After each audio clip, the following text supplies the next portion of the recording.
Tonton, j'ai vu à l'internet, il y a une bourse en Australie. On a dit que ceux qui ont le niveau licence peuvent postuler. Pardon, est-ce qu'il peut avoir 5 ou 10 000 francs pour postuler? Tamo.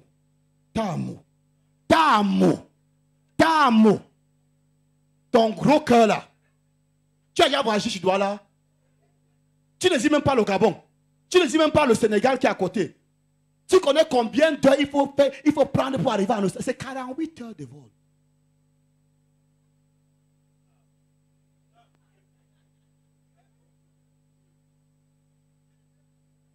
Tu as déjà vu qui partit?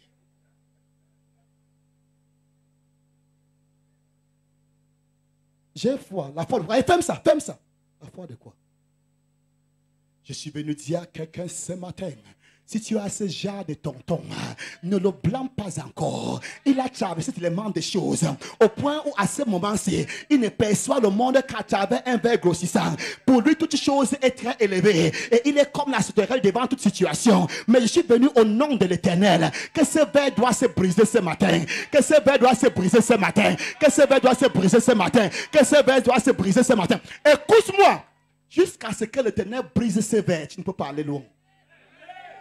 Combien d'entre vous savez que la difficulté n'était pas de sortir les enfants d'Israël de l'Égypte? Mais la grosse difficulté était de sortir l'Égypte dans leur tête. Il a fallu seulement 3 jours de marche, si je ne me trompe pas, pour quitter l'Égypte. Amen. En une nuit, ils ont tout débarqué. Mais en 40 ans, c'était impossible d'enlever l'Égypte dans leur tête. Am I talking to somebody? Non, le problème n'est pas la main de Dieu. La main de Dieu est assez puissante. Sa main est forte. Nous parlons de ce Dieu qui sort la narine de ses, qui sort la fumée de ses narines alors qu'il ne fume pas. C'est Dieu que quand il entre dans la mer rouge se fend. Quand il a mis ses pieds dans le Jourdain s'est arrêté. C'est de ce Dieu que nous parlons. Il est assez puissant. Le problème n'est pas sa puissance. Le problème c'est le verre grossissant qui est dans ta tête. En d'autres mots, quand il tend la main, toi-même tu dis, hey, depuis quand un noir a fait une telle chose, depuis quand un homme de l'Ouest a fait telle chose, depuis quand un Camerounais, non, si tu veux me parler de la corruption, je vais dire que moi, Camerounais, je suis présent. Si tu veux parler, je fais mania, moi je vais te dire, moi, Camerounais, je suis présent. Mais c'est que moi, Camerounais, je vais travailler à la NASA. Toi aussi. Frère, un peu d'humilité. L'orgueil, la convoitise de la chair, l'orgueil de la vie. On commence à te prêcher les sermons.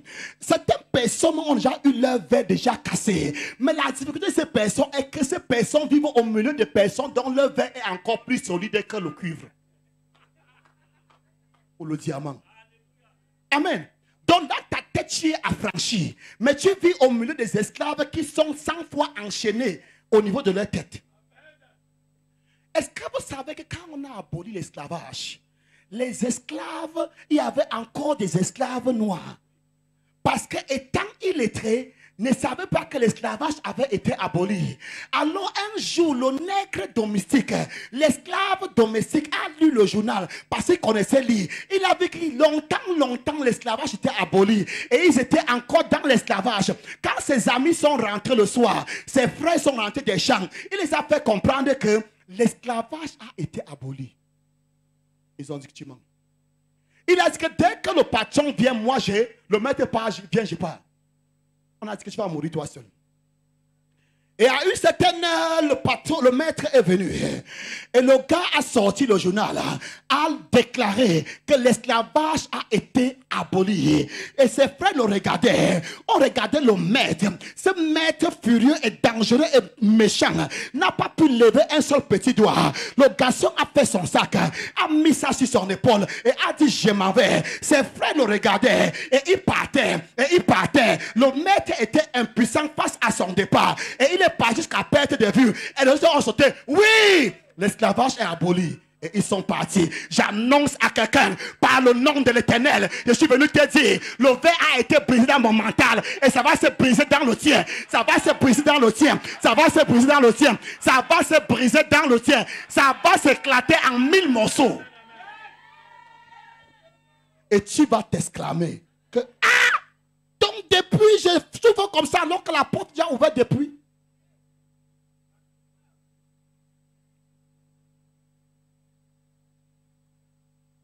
J'ai entendu quelqu'un dire, si tu attaches, si tu mets une chaîne au pied de l'éléphant, pendant 30 jours, pendant combien de jours, et tu enlèves la... C'est-à-dire tu attaches sur un arbre, tu lis ça sur un arbre, et tu viens maintenant plus tard, tu mets juste une corde, l'éléphant va rester là-bas.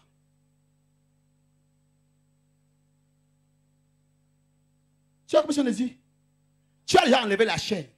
Tu as remplacé par la corde que toi-même, l'homme, tu peux couper. L'éléphant sera toujours lié là-bas. Le problème n'est pas la corde. C'est que dans sa tête, il y a une corde 10 fois plus puissante. Je suis venu dire à quelqu'un ce matin, dans ta tête là, j'ai brisé les forteresses de l'enfer.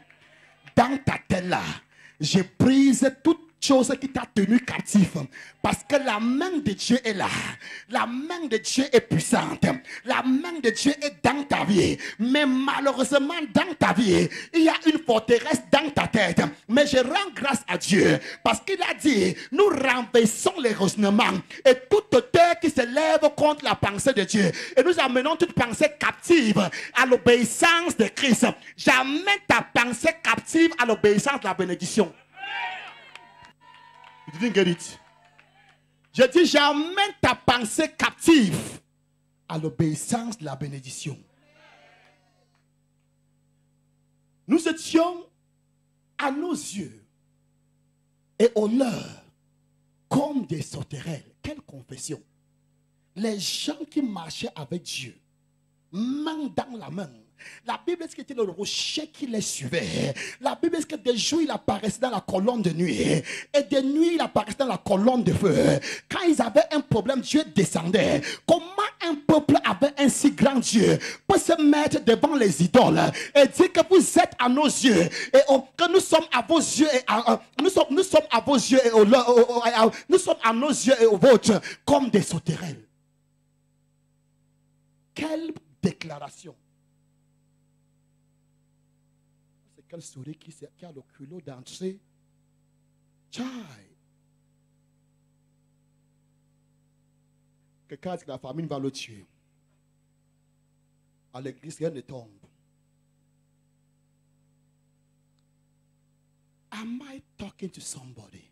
Est-ce que tu sais qu'à chaque fois, quand tu recrutes, quand tu fais marche arrière devant des problèmes, devant des difficultés, tu es en train de réduire ton Dieu à néant? Am I talking to somebody in here? Tu es en train de rendre Dieu un petit Dieu.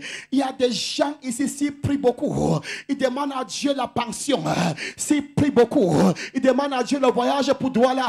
S'ils prient beaucoup, ils demandent à Dieu l'argent du loyer. Parce que pour lui, Dieu ne peut pas donner le terrain.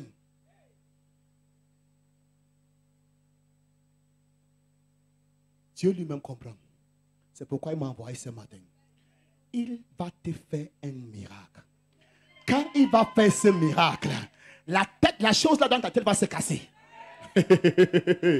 Hey! Le jour où il appelle Josué, il a dit, Josué, il dit, aujourd'hui, je commencerai à t'élever aux yeux de tout Israël, afin qu'il sache que je serai avec toi comme j'ai été avec Moïse. Certains d'entre vous, quand on t'affecte quelque part, ou on te donne une promotion, les gens te regardent comme la sauterelle. Are you there?